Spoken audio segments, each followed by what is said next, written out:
দক্ষিণী সিনেমার একনিষ্ঠ জনপ্রিয় অভিনেত্রী রাশমিকা মান্দানা। রূপ লাবণ্যে এক অনন্য বৈশিষ্ট্যের অধিকারী এই অভিনেত্রী। বলা চলে ক্যারিয়ারের সোনালী সময় অতিবাহিত করছেন রাশমিকা।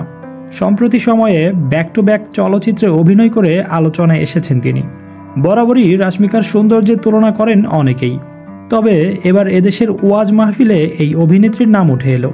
সৃষ্টিকর্তার সৌন্দর্যের উদাহরণ দিতে গিয়ে বিশিষ্ট ধর্মীয় বক্তা আমির হামজা রাশমিকাকে বিশ্বের অন্যতম সুন্দরী হিসেবে আখ্যা দিলেন, যদিও তিনি রেফারেন্স দিয়েছেন বিভিন্ন গণমাধ্যমের। একটি ওয়াজ মাহফিলের ভিডিওতে দেখা যায় আমির হামজা বলছেন, এখন বিশ্বের যত সুন্দর মানুষ আছে আপনারা ইন্টারনেট ঘাটবেন, 157টা রাষ্ট্রের মধ্যে চেহারার কাটিংয়ে 1 নম্বরে রয়েছেন রাশমিকা মান্দানা। এই মহিলার দিকে একটু আল্লাহর নাম নিয়ে তাকাবেন, দেখেন তো কি সুন্দর করে আল্লাহ তাকে বানিয়েছেন।